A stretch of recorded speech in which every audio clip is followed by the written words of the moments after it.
Viva! Estou aqui no meio da natureza. A busca do homem pela natureza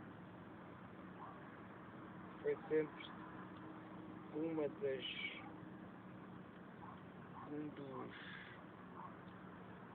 das coisas a que se dedicam os estudiosos. Querem saber porquê que o homem busca a natureza. Por que razão? Estou a caminho da vestiaria. Deixei para trás a credença, a alface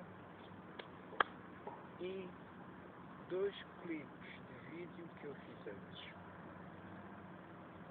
Para aquele meu lado esquerdo vamos encontrar a nova urbanização, ou melhor dito, as novas estradas que estão a construir para para fazerem a ligação norte-sul.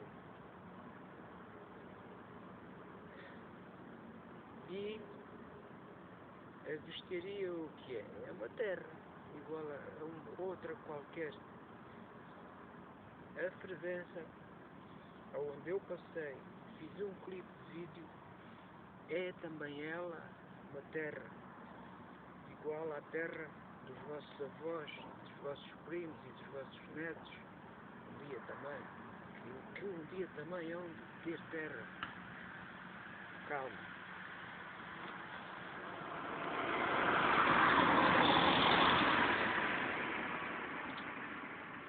E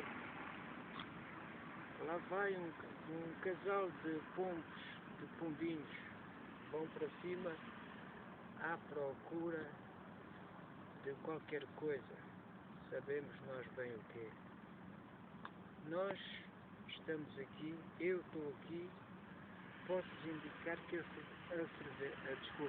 termas, calma.